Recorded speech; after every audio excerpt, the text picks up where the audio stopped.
নমস্কার, শুভ সন্ধ্যা। আমি পারমিতা। আমার চ্যানেল নতুন একটা ব্লগে আপনাদের সকলকে জানাই অনেক স্বাগত, সঙ্গে অনেক ভালোবাসা। আজ আবারও আপনাদের কিছু প্রশ্নের উত্তর দেওয়ার জন্য এসেছি। প্রচুর প্রশ্ন হয়ে গেছে, আর গত দুদিন যাবত ভিডিও দিতে পারিনি, কারণ আমাদের এখানে প্রচুর বৃষ্টি হচ্ছে আর ষষ্ঠীও ছিল, তার জন্য একটু ব্যস্ত ছিলাম। তো চলুন আজকে আবার আপনাদের প্রশ্নের কিছু উত্তর দেওয়া যাক। তো আর কথা না বাড়িয়ে সোজাসুজি প্রশ্নে চলে আসি।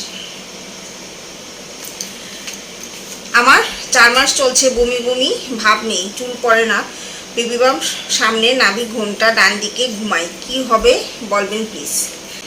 কি হবে সেটা আমি কি করে বলতে পারবো। আমি আমার একটা ভিডিওতে বলেছিলাম যে আমার ছেলে যখন আমার গর্ভে ছিল তখন আমার কি কি লক্ষণ ছিল, সেই লক্ষণগুলির সঙ্গে আপনার প্রায় সবগুলি লক্ষণই তো মিলে গেছে। হয়তোবা হলেও আপনার পুত্র সন্তান হতে পারে, আবার কন্যা সন্তানও হতে পারে। 100% আমি যা বলেছি তা বিজ্ঞানসম্মত সার্টিফাইড করে বলেছি সেরকমটা নয়। আমার সঙ্গে যেটা হয়েছে আমি সেটাই বলেছি। তো আশা করতে পারেন যে আপনার গর্ভে সন্তানটি ছেলে সন্তান হলেও হতে পারে, আবার মেয়ে হলেও হতে পারে। আমার যে সিমটমগুলি ছিল সেই সিমটমগুলি আপনার মধ্যে আছে বলেই যে আপনার সন্তানটা পুত্র সন্তান 100% হবে সেটা আমি বলতে পারি না, তবে হওয়ার চান্স আছে। চলুন পরের প্রশ্নে যাওয়া যাক। দিদি, আমার লাস্ট পিরিয়ড অমাবস্যায় হয়েছিল 2 সেপ্টেম্বর, এখন ডেলিভারি ডেট পূর্ণিমাতে পড়েছে 11ই জুন। কংগ্রেচুলেশনস, খুব তাড়াতাড়ি আপনি মা হতে চলেছেন, অনেক শুভকামনা আপনার জন্য। এখন কি হবে বুঝতে পারছি না, কি হবে সেটা তো আপনি হলেই দেখতে পারবেন। অমাবস্যাতে পিরিয়ড হলে পুত্র সন্তান হওয়ার চান্স থাকে বেশি, তার মানে যে পুত্র সন্তান 100% হবে সেটা তো আমি বলতে পারি না। আর পূর্ণিমাতে যদি পিরিয়ড হয় তাহলে কন্যা সন্তান হওয়ার চান্স বেশি থাকে। তো আপনার অমাবস্যায় পিরিয়ড হয়েছে, কিন্তু আপনার ডেলিভারি ডেট পড়েছে হলো পূর্ণিমাতে। দেখা যাক, জানি না কি হয়। কারণ আমার মেয়ে পূর্ণিমার দিন হয়েছিল, বৃহস্পতিবার পূর্ণিমার দিন আমার মেয়ে হয়েছিল। তো আপনার তো আর বেশি দিন বাকি নেই, আজকে হয়ে গেল 2 তারিখ। তো আর মাত্র কিছুদিনের অপেক্ষা, নিজেই দেখতে পাবেন। দিদিভাই, একটা কথা জানতে চাই, যেই মাসে বেবি কনসিভ করেছিলেন সেই মাসে কতদিন পর্যন্ত আমার পিরিয়ড চলছিল? দেখুন, আমার পিরিয়ড সবসময়ই ওই 5 দিন থেকে 6 দিনের মধ্যেই ক্লিয়ার হয়ে যায়, এর চাইতে বেশি আমার পিরিয়ডের দিন থাকে না। সবসময়ই ফ্লো বেশি থাকুক কম থাকুক ওই 5 থেকে 6 দিন, তারপরে আর বেশ কোনো দিন থাকে না। আচ্ছা, নেক্সট প্রশ্ন। ভোরে পিরিয়ড হলো কবে থেকে ধরবো? মঙ্গলবার ভোর 4টায় পিরিয়ড হয়েছে, পরের দিন বুধবার, তো কবে থেকে ধরবো? বুধবারই ধরবেন, কারণ ভোর 4টা মানে তো পরের দিন হয়ে যায়, তাহলে বুধবার। 12টার পর কি অন্য দিন পড়ে যায়? দেখুন, আমাদের যে ঘড়ির টাইম অনুযায়ী 12টার পর দিন পরে যায়, কিন্তু আমাদের বাংলা শাস্ত্র মতে ভোর 4টা পরদিন হয়। ভোর 4টায় যখন সূর্যের আলো উদয় হয় তখনই পরদিন ধরা হয়। নেক্সট প্রশ্ন। আমার জানুয়ারি 25 তারিখ পিরিয়ড হয়েছে, আমি এখন কনসিভ করেছি, আমার কি ছেলে হবে না মেয়ে হবে? আপনি জানুয়ারি 25 তারিখ আপনার পিরিয়ড হয়েছে, আপনি কনসিভ করেছেন, এখন আপনার ছেলে হবে কি মেয়ে হবে সেটা আমি কি করে জানবো? সেটা হয়তো আপনি জানবেন না, তো ডক্টর জানবে, আমি তো জানার প্রশ্নই নাই ভাই। আপনি এই প্রশ্নটা আমাকে কেন করছেন? আমার অনেকগুলো ভিডিও আছে, সেই সঙ্গে মিলিয়ে নিন অমাবস্যা পূর্ণিমা, টাইম টেবিল, দিনক্ষণ, ওইগুলি মিলিয়ে দেখতে পারেন। তারপর গর্ভকালীন লক্ষণগুলি দেখতে পারেন, সেটা দেখে আপনি আইডিয়া করতে পারেন হয়তো ছেলে বা মেয়ে। কিন্তু আপনি যদি আমাকে জিজ্ঞেস করেন 25 তারিখ আপনার পিরিয়ড হয়েছে, এখন আপনি কনসিভ করছেন, আপনার ছেলে হবে কি মেয়ে হবে, আমি তো ভাই জ্যোতিষ নই, ডাক্তারও নই, আমি কি করে বলবো? অদ্ভুত প্রশ্ন করেন আপনারা। আমার নেক্সট প্রশ্ন। আমার অক্টোবরে 24 তারিখে পিরিয়ড আসছিল, আমি গর্ভবতী, এখন আমার কি সন্তান হতে পারে? ওই আবার সেম, অক্টোবরে 24 তারিখ পিরিয়ড হয়েছিল, এখন কনসিভ করেছেন, এখন কি সন্তান হতে পারে উত্তর দেবো আমি। কি করে উত্তর দেবো আমি কি করে জানবো? না আমি জ্যোতিষ, না আমি ডক্টর, কোনোটাই তো নয়। তাহলে আপনি কনসিভ করেছেন, আপনি কখন কনসিভ করেছেন, দিন ক্ষণ তিথি, তারপর লক্ষণ, এগুলি আপনি জানেন, আপনি বুঝবেন, আমি কি করে জানবো ভাই? বৌমনি, আমার পিরিয়ড, নেক্সট প্রশ্ন। বৌমনি, আমার পিরিয়ড এসেছে অমাবস্যার দিন, তাহলে আমি বেবি গার্ল চাইলে কি করবো নিতে? আপনি বেবি গার্ল চাইছেন, সেটা তো অনেক খুশির ব্যাপার, কারণ আজকাল দিনে বেবি গার্ল কেউ চাই না, সবাই শুধু ছেলেই চায়। তো আপনি বেবি গার্ল যখন চাইছেন, মন থেকে ভগবানকে বলুন, অবশ্যই হবে। আর আপনার অমাবস্যায় পিরিয়ড এসেছে, আপনি বিজোর দিন দেখে ইন্টিমেট হতে পারেন, তাহলে হয়তো বা বেবি গার্ল হওয়ার চান্স থাকবে। তো অবশ্যই চেষ্টা করুন, ভগবান চাইলে অবশ্যই আপনার মেয়ে সন্তান হবে।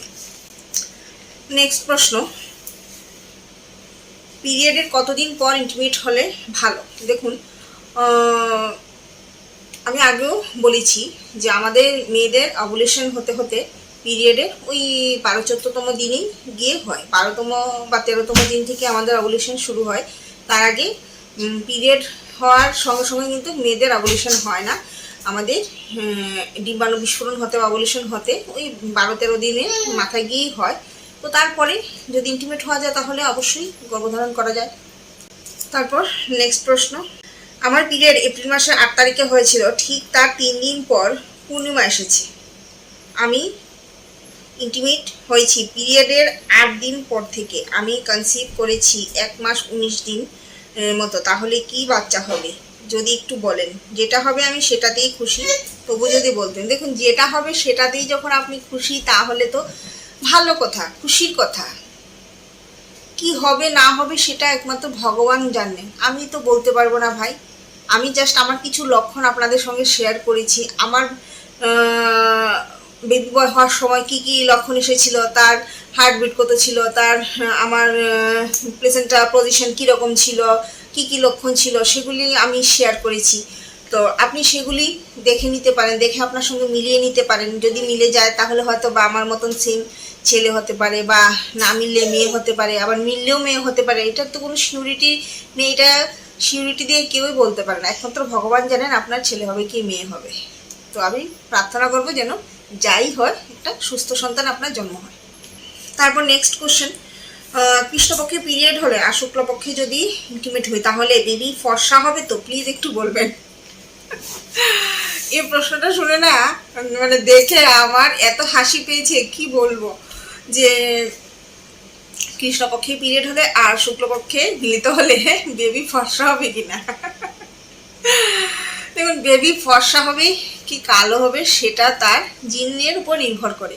মা কীরকম, বাবা কীরকম, তাদের উপর নির্ভর করে। তার দাদু ঠাকুমা পূর্বপুরুষেরা কীরকম সেটার উপরও নির্ভর করে।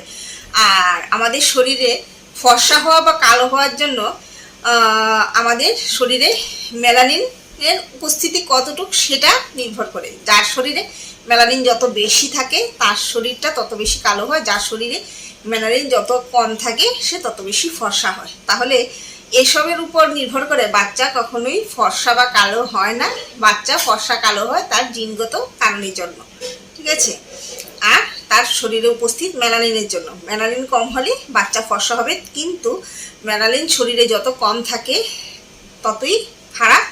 বাচ্চার রং না, মানুষের রং যত কালো হয় তার তত ভালো। কারণ আমরা বিশেষ করে সৌন্দর্য বলতে কালো বা ফর্সা দিয়ে বিচার করি, কিন্তু আমাদের যে সূর্যের যে রশ্মিটা সেটা কালো লোকের উপর এফেক্ট কম করে, ফর্সা লোকের উপর বেশি করে। তো যাদের গায়ের রং ফর্সা তাদের স্কিন ক্যান্সারের চান্সটা বেশি থাকে, আর যাদের রং কালো তাদের কম থাকে, ঠিক আছে? তো ফর্সা হবে কালো হবে সেটা আপনার জিনগত কারণের উপরই নির্ভর করবে। এইসবের উপর নির্ভর করে বাচ্চা কালো ফর্সা হয় না। তারপর নেক্সট প্রশ্ন, দিদি আমি বাংলাদেশ থেকে দেখছি, প্লিজ আমার মেসেজে রিপ্লাই দিবেন। 26 তারিখ অমাবস্যা ছিল, আমার পিরিয়ড এসেছে 28 তারিখ, তাহলে আমার কি বেবি হবে? সেম প্রশ্ন, সবাই এইভাবে আমাকে প্রশ্ন করছে যেন মনে হয় আমি জ্যোতিষ। আর আমাদের দেশে তো ডক্টরদেরও বলারও এটা রাইটস নেই। বাংলাদেশে আমি শুনেছি বাচ্চাদের লিঙ্গ নির্ধারণ করা আইনত, যদি সেটা হয় আপনি এটা করিয়ে নিয়ে দেখতে পারেন, একটা সোনোগ্রাফি করলেই তো হয়ে যায়। আমি কি করে বলবো ভাই, যদি অমাবস্যা পিরিয়ড এসে থাকে তাহলে বেবি বয় হওয়ার চান্স বেশি থাকে, কিন্তু একদম 100% কী বেবি হবে সেটা আমি বলতে পারবো না, সেটা একমাত্র ভগবান জানেন। আবার সে একই প্রশ্ন, ভোরবেলা পিরিয়ড হলে কবে থেকে ধরবো? ভোরবেলা পিরিয়ড হলে 4টার পরে হলে পরদিনই ধরবেন। 4টার পর দিন যদি সোমবার হয়, মঙ্গলবার হয়, যে বারই হবে, কারণ আমাদের বাংলা শাস্ত্র মতে ভোর 4টার পর পরদিন হয়ে যায়। আমার দশমীর পরের দিন একাদশী দিন পিরিয়ড হয়েছে, তার 3 দিন পর পূর্ণিমা, তাহলে আমার কি বেবি হবে? 3 দিন পর যেহেতু পূর্ণিমা, তাহলে অবশ্যই আপনার শুক্লপক্ষেই পিরিয়ড হয়েছে, আর শুক্লপক্ষে যদি পিরিয়ড হয় তাহলে মেয়ে সন্তান হওয়ার সম্ভাবনা বেশি থাকে, এতটুকু বলতে পারি। কিন্তু আপনার কি সন্তান হবে সেটা আমি জানি না, সেটা আমি বলতে পারবো না, কেউই বলতে পারবে না।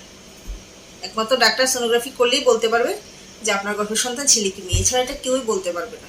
বাদ বাকি শরীরের লক্ষণ দেখে কিছুটা বোঝা যায় বা আন্দাজ করা যায়, বাচ্চার হার্টবিট দেখে, বাচ্চার প্রেজেন্টাল পজিশন দেখে, এসব দেখে কিছুটা আন্দাজ করা যেতে পারে, কিন্তু 100% কী বেবি হবে সেটা আমরা কেউই জানি না, কিন্তু ভগবানই জানি।